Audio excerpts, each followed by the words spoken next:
തളിക്കുളത്ത് ഭാര്യയെ കൊലപ്പെടുത്താൻ പ്രതിയായ ഭർത്താവ് ഉപയോഗിച്ച വടിവാൾ അന്വേഷണ സംഘം തെളിവെടുപ്പിനിടെ കണ്ടെടുത്തു. തളിക്കുളം നമ്പിക്കടവ് അരവശ്ശേരി നൂറുദ്ദീൻ്റെ മകൾ ഹഷിത കൊല്ലപ്പെട്ട കേസിൽ പ്രതിയായ കാട്ടൂർ സ്വദേശി മുഹമ്മദ് ആസിഫുമായി നടത്തിയ തെളിവെടുപ്പിലാണ് എടമുട്ടം പാലപ്പെട്ടി ബീച്ചിൽ നിന്ന് കൃത്യത്തിന് ഉപയോഗിച്ച വടിവാൾ കണ്ടെടുത്തത്.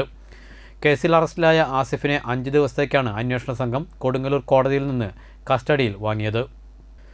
ഇന്ന് രാവിലെ കൊടുങ്ങല്ലൂർ ഡിവൈഎസ്പി സലീഷൻ ശങ്കറിൻ്റെ നേതൃത്വത്തിൽ പ്രതിയെ പാലപ്പെട്ടി ബീച്ചിൽ എത്തിച്ചു.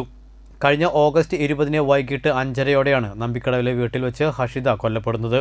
18 ദിവസം പ്രായമുള്ള കുഞ്ഞിനൊപ്പം നമ്പിക്കടവിലെ വീട്ടിൽ കഴിയുന്നതിനിടെ കാണാനെത്തിയ ഭർത്താവ് ഭാര്യ ഹഷിതയെ ബാഗിൽ കരുതിയിരുന്ന വടിവാൾ കൊണ്ട് വെട്ടിക്കൊലപ്പെടുത്തുകയായിരുന്നു.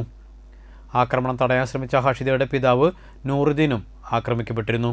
കൃത്യത്തിന് ശേഷം പാലപ്പെട്ടി ബീച്ചിലെത്തിയ പ്രദീപ് ഇവിടെ പാൽ വിൽപ്പനക്കാരൻ്റെ ബൈക്ക് മോഷ്ടിച്ചതിന് ശേഷം കൊരട്ടിയിലെത്തി ബൈക്ക് ഉപേക്ഷിച്ച് മുങ്ങുകയായിരുന്നു. രാജ്യത്തെ വിവിധ സംസ്ഥാനങ്ങളിലായി ഒളിവിൽ കഴിഞ്ഞ പ്രതി കഴിഞ്ഞ 10 കടവല്ലൂരിൽ നിന്ന് പിടിയിലായത്.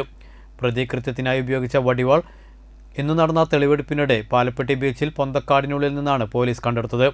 Valappad S I Arun, DYSP സ്ക്വാഡിലെ SI-മാരായ MT സന്തോഷ്, PC സുനിൽ, ASI-മാരായ CR Pradeep, TS Sini, senior CPO-മാരായ Sooraj V Dev, CK Biju, CPO AB Nishanth എന്നിവരും അന്വേഷണ സംഘത്തിൽ ഉണ്ടായിരുന്നു.